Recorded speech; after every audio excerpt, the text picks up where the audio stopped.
thrilled that everybody's here. My name's Chris Sherrick.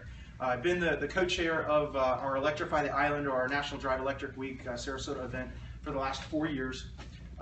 Super thrilled that we're going to do something a little bit different today in presenting some information. I actually gave this presentation at the American Society of Civil Engineers Orlando State Conference just in July.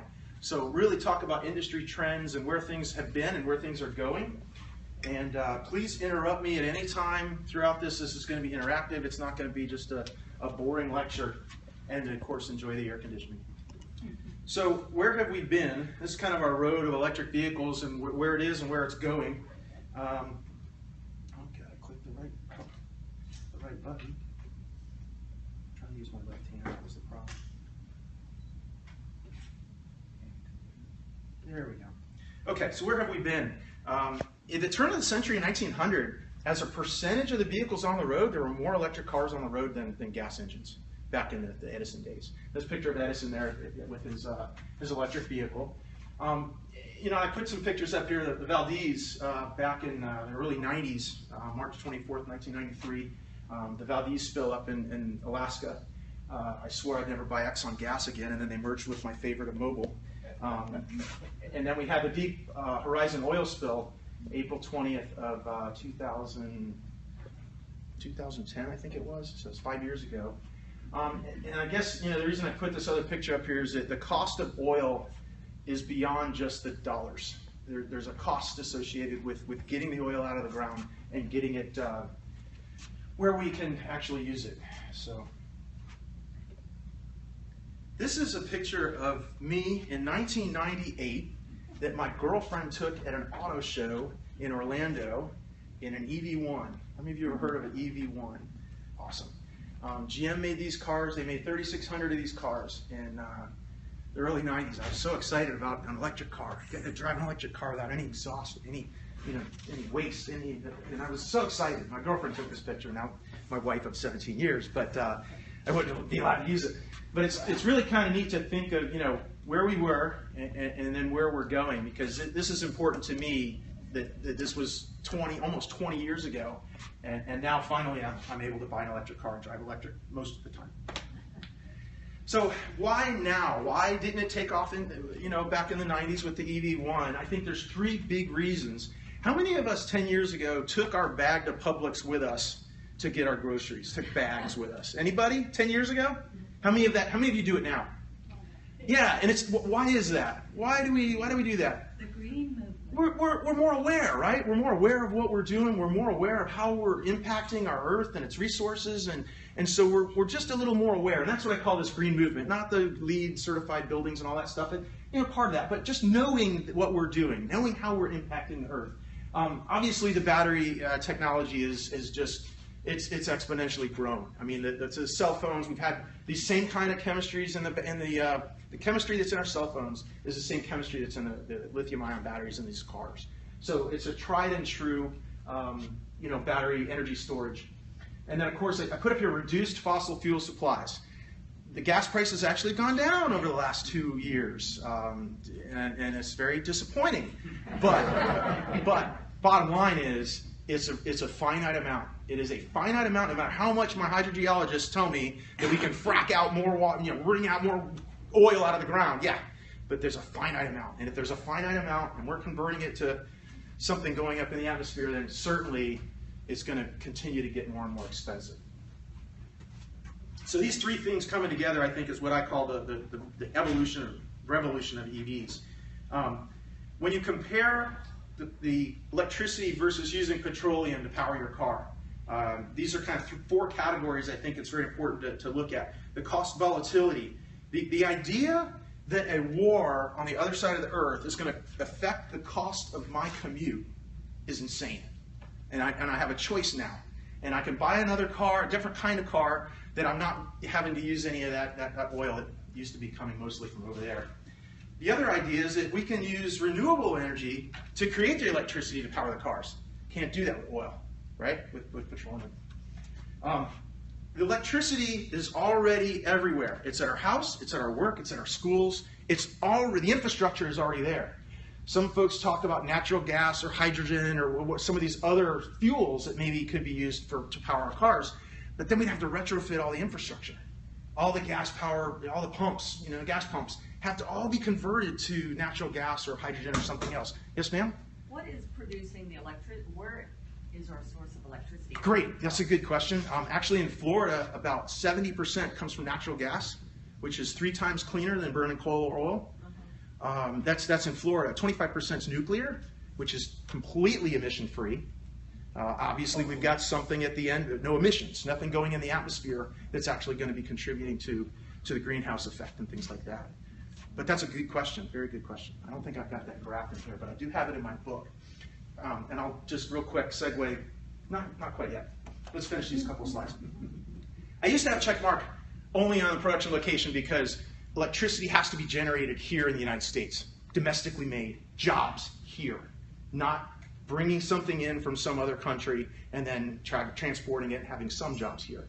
But actually just last year, the United States is the largest producing country of oil, and we're actually exporting oil now. And that's what's driving a lot of the oil prices down as well. That's just, again, a trend that's only occurred in the last couple of years. It's almost ironic under the, so I put a check mark on both. We'll put a check mark both because, it is being produced here, and that is jobs here, oil, but it is finite. It's finite. It's going away some point. So I was telling someone the other day, the reporter asked me, what's your favorite thing about driving electric? It's really neat to drive electric because it's so much more efficient. It's 70% efficient taking the energy out of the battery and into the drive system and propelling the car forward, as opposed to about 25%, I think it is, for an internal combustion engine. 60-20, okay, 60% more efficient. And that's neat from a propulsion standpoint, from going forward, but the coolest thing is the braking. You've got a car, 4,000-pound vehicle, moving along at 40 or 50 or 70 miles an hour off the interstate, right? And that's a ton of energy.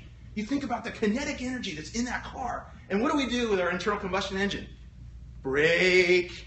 And what do we do with that? What does that create? Heat, friction, maybe some particles that go off the brakes into the nasty stuff, asbestos and stuff. What a waste! You've got this car going 70 miles an hour down the road. Let's store that energy. And so all the electric cars have regenerative braking. So when you take your foot off the gas, it's off the accelerator. it uses that kinetic energy, and those motors are generators, and they're putting the electricity back into the car. That's just brilliant to me. Not only that, but I've got a 78,000 mile Volt. I haven't done a brake change on it. No brake issues at all because you're not using the pads as much as you would with an internal combustion engine. So really kind of a neat, not just the acceleration, no shifting, no gears, none of that. That's really just wicked cool. But yes. Why wouldn't you use less? Why would you use your brakes less? Because the car itself uses those motors to slow the car down rather than the brakes. Now the brakes are still there, and if you need an emergency stop, they do exactly the same thing a regular car would. But that's a good question. How many of you have driven an electric car? Okay. If you get a chance to drive one, you'll know exactly. Whoa! It's really, really neat. It's kind of like downshifting, where you use the engine to slow the car down. So. Yeah, or the shift. Yes, sir. I would suggest to everybody at the next time you stop at a stoplight, just look at the cars around you and how much brake dust there is on the front wheels of the car. That's going somewhere. Yep. And if you don't wash your car every week, your front wheels are going to get black. Right. Yeah, it's really phenomenal, really, when and then you sit there and you look around at the red light, and all the other cars around you are just idling, using gas, and you're not. Electric cars are maybe the air conditioning might be on. It makes you gloat. But it does make you gloat a little bit. I've been gloating for 4 years, folks. I'm sorry, but this is I'm like, come on, let's go. I want this to happen a little quicker. So kind of here's my story. This is really, I had this car for 2 years. Now I have it 4 years. I've got 78,000 miles on it. Chevy Volt does 40 miles electric and 300 miles of gas. A lot of people thought they'd catch on fire. A lot of people thought that they were golf carts. A lot of people thought they were slow. A lot of people thought all kinds of things about the Chevy Volt when it first came out. But I wrote a book. In 2013, I wrote a book about the car, focusing specifically on the costs. And here's a couple of the graphs. And one of them I just want to point out. 85% of my driving, 85% of my driving is using electricity, and 15% is using gasoline. So most of my driving is on electricity. But based on the costs, 65% of my cost was electric, and 35% of my cost was gasoline. So even though it was a lot smaller fraction of using the gasoline, it cost me a lot more. Make sense? And this is, of course, tracking the amount of kilowatts that were going into the Volt for a whole year. I looked at a year when I did the study. The other graph just shows, yes, it costs more money up front in mile 0 here to buy an electric car. It does cost more money, but the slope of that line is what the operating costs are. And so at some point out there, if you bought an internal combustion engine, a traditional ICE, internal combustion engine, that's what we're going to call those cars. At some point, maybe here out at 60,000 miles, these lines cross.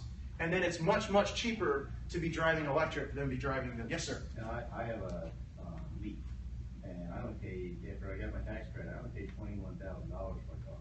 So I couldn't justify not buying it. Yes. I was shopping for a commuter car to drive to work every day. And $21,000. I got a brand new car. Never stopped at a gas station. I have a car payment, but you usually do. And no gas every month. How much do you spend on gas every month in the other car? I was driving a big pickup truck, so it was $300 and some bucks a month. 300 something bucks a month, and now you're paying $199 for a lease. My car payment is less than I'm paying for gas. I gotta get a car out. And that's the bottom line. I mean, really, the cost that you're spending. You've got to look at the total cost of ownership, and that's what this graph is all about. Is the total cost. You can't buy a Leaf as your primary car. Your car, you can't. You can have just a Chevy Volt. Do you only own one car? No. And that's what I call a hybrid garage. Yeah. You've got the Leaf, you know, for the quick little whatever, commuting, whatever. Then you've got the Suburban to take the family on a trip or something. And that's a hybrid garage, you know, that's the way to go. Have one of each. It depends on what your definition of primary is, because based on what you were saying. Yes, I You're drive. still using your Leaf more than your other vehicle. You're exactly right. Yeah, you can put 7,000 or 8,000 on the car, or get a SUV, of course. So this is what I got back to, you know, I've got people telling me how great their Prius was. This was a bottom line. Everybody kept saying, you know, oh, I love my Prius, I'm so eco, I'm this, that, and the other thing. And I'm getting 4 times the miles per gallon that someone is in a Prius. I'm getting over 200 miles a gallon. And I'm still scratching my head. So what do you do when you're getting 4 times the amount of a Prius? You write a book. So I did that. If you can either email me, or if you go to my website, it's free to download. It's a 72-page book. I've got a whole chapter designated on the cost and looking at the total ownership cost at ShareXSolutions.com. You can just download a PDF of that and check it out yourself. It's on Amazon if you want to pay them money. That's fine too. But again, needed to do something because I was getting this 200 miles a gallon. So I want to talk a little bit about the charging situation outside of the house. 80% of us are going to just charge at home, and that's all that we need. 80% of us. But there are public charging stations out there, and that's what these numbers are. If you look at the circle, maybe down in Florida, 192. That's the amount of charging stations that are in that area, and the little green bar, I guess, if you will, are the ones that are being used, and the ones that are available right now. This is a certain time that I looked at this, took a snapshot in time, because this uses cellular technology to let you know if these if the charging stations are being used or not by a vehicle. So you can look on your cell phone and see real time whether or not that charging station is available or not. Kind of cool. Where's number 1 in the Northwest? Looks like Puerto Rico. This one here is in Puerto Rico. No, number 1 in the Northwest. It's you can zoom in on this map. As a matter of fact, yeah. Mackinac Island. 100% usage. Actually, I think the green means. Let me zoom in on Florida real quick, because I'm not worried about the Northwest. I'm a native Floridian, so I don't worry about them. So here's Florida. I think green means it's available, and white means it's. I can't remember, vice versa. But you can see some are totally green and some are totally white, whether they're being used or not. And again, if you zoom in on your phone, you can see the actual charging station that you actually need. So tell us about the charging stations. Only one car can charge at a time? Correct. Each of those numbers, only one car can charge at a time. But these are public charging stations. So we try to center these charging stations around places that people are, we call them destination locations. That's good, right, Larry? Destination locations, the mall. The mall has 16 charging stations at it. So the new mall. That's the type of place you want people to spend their time because they'll spend their money. I'm going to, real quickly, I'm going to tell my Kohl's story. When I first got the car, my mom and dad live on the east coast of Florida. So I got this Chevy Volt, and we're trying to figure out what that's all about. And we drive across to Arcadia. We get to Arcadia and switches to gas. And we're going up to see mom and dad. And I looked on my phone to see if there's any charging stations over in Brevard County. There's like 2. You know, one was at a Nissan dealer, and then one was right off the interstate. There's a place called Kohl's. I'm like, hey, honey, we've never been to a Kohl's before. Let's jump off real quick and check out the Kohl's place, and I'll get some. Now I'm all about getting electricity. Larry knows. You know, so I'm like, let's just get some electricity. And we go in there. My wife bought $400 worth of dishes. Now I'm getting the free electricity, right? I'm getting the free electricity. So I go up to the store manager and I tell the store manager, I say, look, I wouldn't even be in your store. I would not even be in your store if you didn't have that charging station out there. So it's an economic incentive for businesses to look at these charging stations because people are going to spend their time and their money around these things. So it's a very expensive tank. It's a very expensive 10 miles of charge I think I got. It wasn't even much. But anyway, here's a charging station. This is what they look like. There's one right down here at the end of the parking lot. Most of them look like this. This has got a 240 plug over here, and then there's a 110 that's inside this little contraption, and you can just plug the 110 into your car if you have that. Yes, sir. Now that's got both the 110 and 240. If someone's plugged into the 240, can you do the 110? Absolutely. Yep. And some of them, yeah, correct. And some of them actually have 2 240s, so they have 2 separate. So yeah. Good question. What is the charge time if you don't? Sure.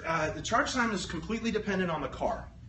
It depends on what car you have. The Chevy Volt will charge, great, good. I've got this table. It has all the cars, and we do this every year. We update it. About 4 years ago, we had that many cars available. Okay, now it's grown, and I don't think I'm going to fit it next year on a one sheet. But I'll give you this, and it has charge times for different charging. Level 1, level 2, and level 3. Level 1 is your 110. That's a 110. That's a wall outlet. It takes a long time. The Volt will charge in 10 hours on 110. So I'll go to a hotel. I'll find an outlet somewhere on the outside of the building near a parking spot, pull the Volt in there, plug my car in. The next morning I've got 40 miles of electric. And then it's got the gas. Now, are the dealers selling the 110 with the car or not? Yes, the 110, and I know that's the case for the Volt. I don't know if that's the case for Leaf or anything else. Leaf has Ford a has little it. bag with charging thing in the back. So Leaf has a 110, Ford has a 110. So the 110s do come, it seems like most of, and that's pretty standard. Yeah, especially Leaf because it doesn't have a gas backup. To give an idea about the difference in charging, like Chris was talking about, it takes how many hours for a Volt? 10 on 110, it takes a long time. It takes 3 days on 110 for a Model S. to fully charge. Because the battery's so big. So it really varies with the car and the type of charge. But you wouldn't use that. No, you never would. So You would if you were leaving your car, you know. Yeah, right. And so the Volt, just in comparison, on level 1 or 110, it takes 10 hours. But on level 2 or 240 volts, it takes 3.5. So it's less than half the time. And then even faster, there's something called DC fast charging, which is even faster than that. Did you know there is one of those in Sarasota? Cattleman Road. Yes, sir. I Yes, just sir. found it the other day, and I Yep. needed it. I'd be happy to help anybody with the charging solutions. That's something that we're, having done this a couple of years, I'm kind of familiar with. So this is a different type of charger that Tesla actually has installed across the nation. Every one of these red dots is what they call a supercharger. And this thing, man, that battery that takes 3 days on 110, it'll charge 80% in 30 minutes. Yep. I mean, it is like, it will juice it up quick. And you, excuse me. Yeah, go ahead, Larry. Your question was, because you only have one location. Well, in the case of these are like gas stations, so they'll have like 4 to 12 Stations. pumps Yeah. with the, so. And the neat thing too is the cars will let you know where they are, but also they'll show you all the list of restaurants. How nice is that if you're a listed restaurant on the car? Yeah. Part of the car software. How nice is that? I mean, from a business perspective, this makes a lot of sense. It's on the NASA's, when you push the button, even if you didn't know where it was, the car will take you there. So again, we'll zoom in on Florida, and this is what I love about Prezi. Yeah, very cool. Oh, here's what they look like. So here's a couple charging stations. Where's this one, Larry? Is this Fort Myers? What are we doing here? Okay, so that's the one in Fort Myers. And here's one in California. And ultimately, this is what they want. They want to have a solar panel over the top of all these charging bays. And that solar will put more electricity into the grid all day long than the cars will need. And so net zero, that's ultimately where we want to go, right? I mean, right? That would be the brilliant cure-all, end-all, no emissions whatsoever, where we need to go. Just going to see how long it takes us to get there. This is the cost of electricity since about when I started driving, back when it was about $1. 1988. The blue line represents the actual cost, and then the red line is a trend line that I put in. Obviously, up until last year, right? I mean, this number is kind of skewing things, but it's not a linear increase. This is an exponential curve. This means it's getting a lot more expensive. I love the fact that we finance a car for 5 years. Do we think about what gas prices are going to be in 5 years? Why not? Shouldn't we? I think that's something we really need to start thinking about, particularly as things continue to be so volatile. And when we compare that with electricity, there's something called an e-gallon. You can go to energy.gov. This is the EPA website that says what it costs. This is nationwide, $2.55 across the nation for a gallon of gasoline. About $1.28 is what the cost of that equivalent in electricity. So if gas prices drop to $1.38 a gallon, then it will be equivalent to buying gas as using electricity. Don't think they're going to drop to $1.38. I hope they won't anyway. And here's what it is in Florida, slightly cheaper, again, because we're using so much natural gas in Florida. This is an interesting graph that shows in green the gas prices and the volatility of gas prices over the last 15 years, as opposed to electricity costs, which are the blue line. And this gets back to that whole idea of volatility. You wake up the next morning and there's a war across the world, a part of the world, or something affects the trade or whatever, and our gas prices spike.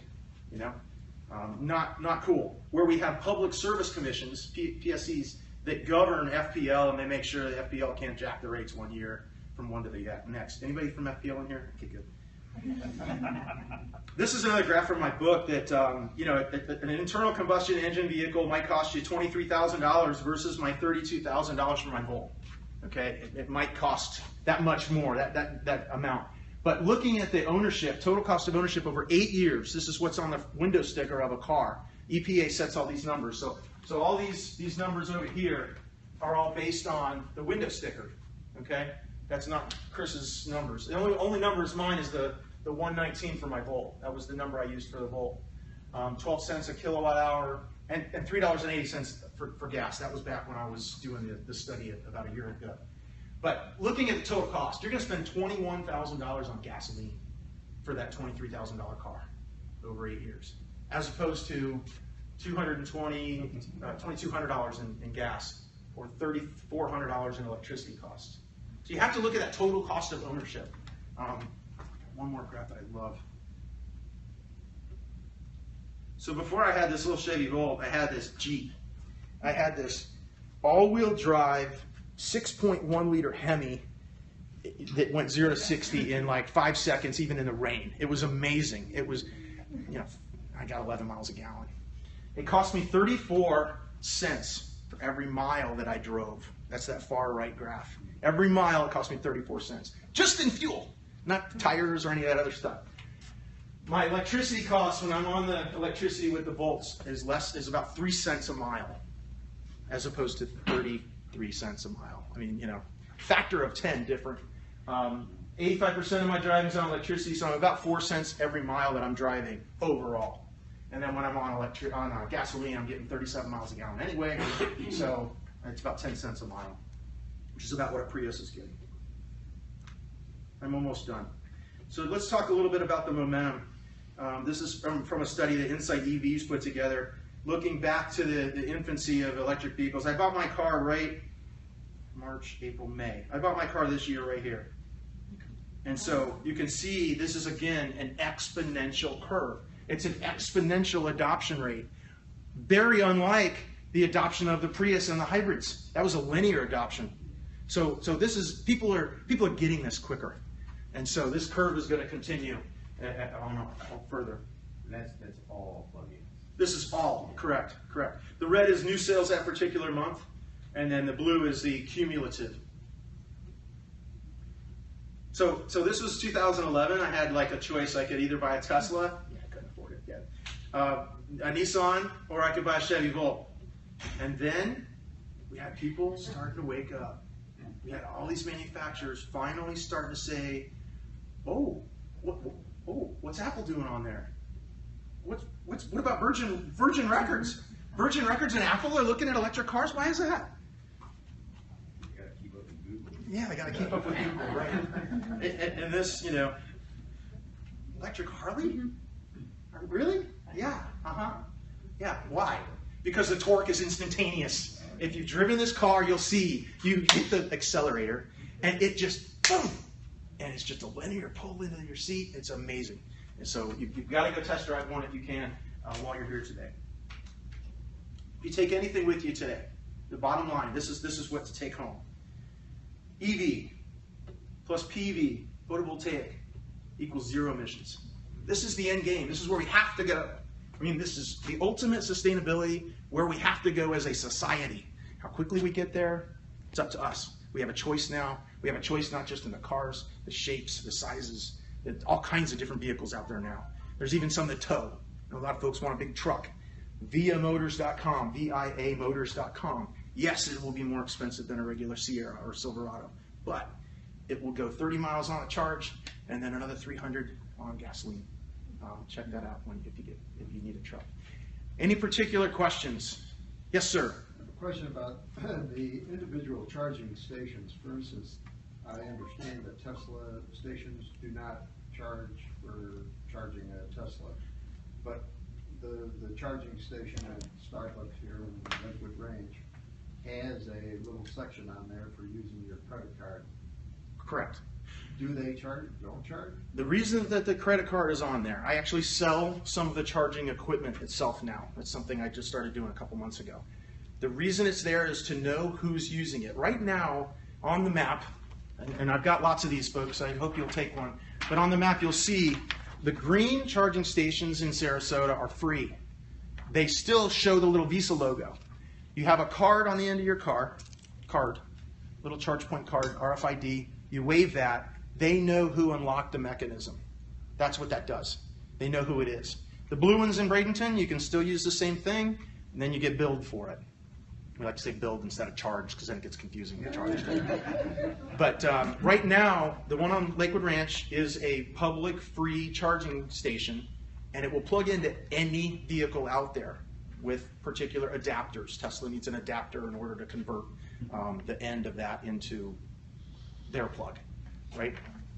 And it's a J1772 is the Society of Automotive Engineers came up with the plug.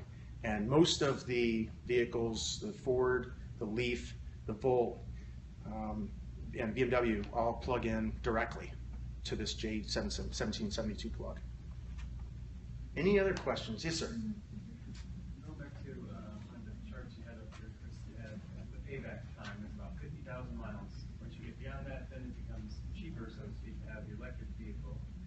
You have a simpler engine system. You have an inverter, so you don't have the future maintenance problems of combustion, but you do have only a certain life cycle on batteries. What's your cost long term? Those are great points, both on the maintenance side that it's cheaper to own an electric vehicle and it's cheaper to maintain an electric vehicle from a maintenance standpoint. I've done one oil change on my Chevy Volt in 78,000 miles. I don't have it. And he didn't even have it. So yes, the battery costs. My Volt was $32,000, and the battery to replace the battery replacement cost is $3,200. Actually, that was 2 years ago. the cost of these batteries are coming way, way down. The Volt has an 8-year, 100,000-mile warranty on its battery, charging, drive, electric, all of that system is 8-year, 100,000 miles. I don't know what the lead is. Yeah, that's Same, probably the same. mine's 8 years, and that means the battery can't get less than 80%, right? Yeah, Tesla has, most of them have unlimited miles, but it's also an 8-year. So, but in fairness to the question, batteries cost a lot now. Yeah. And if they cost as much in 8 years, that would definitely change the equation quite a bit. But as Chris said, we're making good progress on that. And there's a battery factory going in Nevada, a gigafactory is being built that will drive battery prices way They down. expect 30%, just on economies of scale, no breakthroughs. They expect to reduce their battery cost by 30%. Yes, sir. This is sort of a sidebar, but I heard this thing on, or saw this thing on television the other day where there, maybe Florida is one of the states that does that, but there's legislation out there that prevents people from sharing or selling solar energy to someone else. Okay, how is that going to impact these charging stations? I don't know if it's going to impact the charging stations. It certainly impacts the way we buy, produce, and sell electricity. No one from FPL is in here, right? Larry and I are going to Tallahassee on Wednesday and Thursday next week. Over that subject? Over this subject and electric vehicles during Drive Electric Week, but there's something called Solar Floridians for Solar Choice. Yes. Thank you. There's something very similar that's the opposite, but Floridians for Solar Choice, and there's a petition right now trying to gather enough signatures to get this to the state level, where you can put the solar photovoltaic on your roof, and you can sell the electricity to the grid at the same rate they're billing you for it. That's the big key, because right now people can put PV on their roof, but they're only selling it to FPL or to the power company at a wholesale rate, which is like 6 cents a kilowatt hour when you're buying it for 11 cents a kilowatt hour. So if you could sell it back at 11 cents a kilowatt hour, what it costs you to buy it from them, then that whole equation changes dramatically on the payback for photovoltaic. Did that help? Well, I was also thinking about, if say someone has in California where they have the solar panels to charge, if you can't sell that electricity, you can't share it with someone else. That's not how it works. Yeah, and what you've got to do, the grid is like a big battery itself. All that electricity is trickling in from the solar. It's trickling into the grid at a very slow rate over a longer duration. These cars need to be charged quickly. The photovoltaic cannot charge the car directly quick enough. Does that make sense? They have a photovoltaic array and 4 charging stations at UCF in Orlando. And you put your car in there, and we walked the campus, we were all over the place. I came back, I got 1 mile of range because it's a very, very, very slow trickle. And so you have to really rely on the grid to be able to store that energy, essentially like a big battery, store that energy for when you need to yank it out real fast and juice that Tesla. Right. Does that make sense? Yeah. So that's kind of one of the reasons you're reliant on the grid with PV. And then you may have heard about battery storage solutions, especially Tesla and Solar City.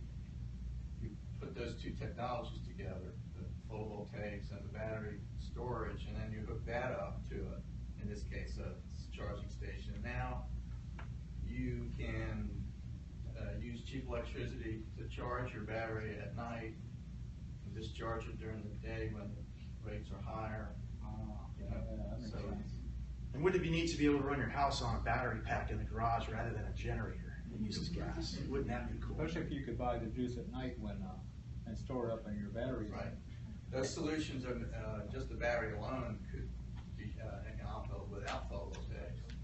Yeah, and some of the EVs are all ready to be programmed with what's called time of use rates. The power companies in a lot of places will give a discount in the middle of the night because it's off their peak. I get home from work at 5, I plug in. That's their peak hour, right? Everybody's coming home, the air conditioners are all kicking on, everybody's cooking dinner. That's the last time in the world of all the 24 hours in a day they want me plugging in my car. So what they're trying to do, in some places, not Florida, they're trying to incentivize folks, hey, we'll give it to you only for 8 cents a kilowatt hour if you do it at midnight. And these cars are smart enough now. My 2011 can be told to come on at midnight when the rate is cheaper and charge itself. I mean, the technology's there. It's some of this political will that we're going to need at the state levels in order to incentivize things. Yeah, I looked at trying to get mine set up that way, and it cost me more for electricity, because you can set it up and you get different rates at night or day, but you got to pay, you pay more during the day. Could, yeah, during the day. And so it wasn't, I couldn't see any reason why it wouldn't work. You can save money, but you need to be sure that your usage is off peak, otherwise you could be losing money. Right, yeah, that's what it turned out. I was going to lose money if I charged mine at work. Any other questions? Or Does it damage the battery? Say you ran down a Tesla and you wait till midnight to charge it. Since that battery's down, is it hurting the battery? It's not good to discharge a battery. Right. It's not really hurting it, but it's not a good thing to do. And most of us don't, just like your cell phone, it's a good example. You top your cell phone off. You top Teslas off. We don't charge 265 miles. That's what the range is. So how many times do you drive 265 miles a day? 95% of all trips in the United States are less than 40 miles. 95% of all trips. So the vast majority of us, including Tesla owners, are only topping off.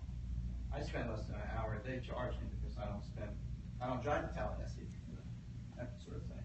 But yeah, you don't want to discharge any battery, but it's not going to kill it. It's not going to kill it. Well, the cars themselves won't overcharge themselves, and they won't let themselves get too depleted. The Volt, when it first came out, they didn't let it go over 80%, and they let it go below 20%. 2 years later, they knew they built in some conservatism, so they opened up that window to 85 and 15. So there's some built-in conservatism, engineering really that went into this. So, do you have a question, sir?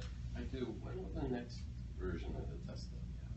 When will the next version of the Tesla be out? Are you talking the next model, like Model X, or the SUV? They're gonna have a ceremony the 29th of this month. 29th of this month will be the first delivery. Keys to the first owners. These are Foundation Series owners. Founder Series. Founder Series are Tesla insiders who bought the car, and so then subsequently they'll start giving them. They'll start making them for the rest of us. Does that answer your question? So it's about a 2-year waiting list? Oh no. Well, I guess it's 8 months. I don't know. What's the X? I don't think that anyone knows what the waiting list is seriously, because they haven't really started serious production yet. I mean, there's probably a party line, but I don't think anyone really knows as to what it's going to be. But I doubt if it's a couple of years. The X will tow. The X will go 200 miles on the charge. Not going to be anywhere near as efficient as the Model S because of the aerodynamics. But it is an SUV. It's a 5,000-pound car. So what's its range? 200 to 210. No, I think the 85 is 240 miles. They've got different size batteries. And miles per gallon? Oh, MPGE is what they call it. It's an equivalent miles per gallon. Right, it'll be close 88. to around 88 miles per gallon. And it'll be a tow vehicle. It can tow. 5,000 pounds. Certainly that's going to reduce its range. But it seats 7 adults. Right. So it's a bigger car. Anything else? We've got a proclamation downstairs with the city and county. I wanted to make sure I'm down there so that I don't, So did you when they get get here. copies of your book that you signed? I don't have any copies of my book because they're just too darn expensive to print and hand you. I'd love to do that, but you can download one for free. The handouts are there. They're also at the table on the way out if you need one of the... Yes, thank you.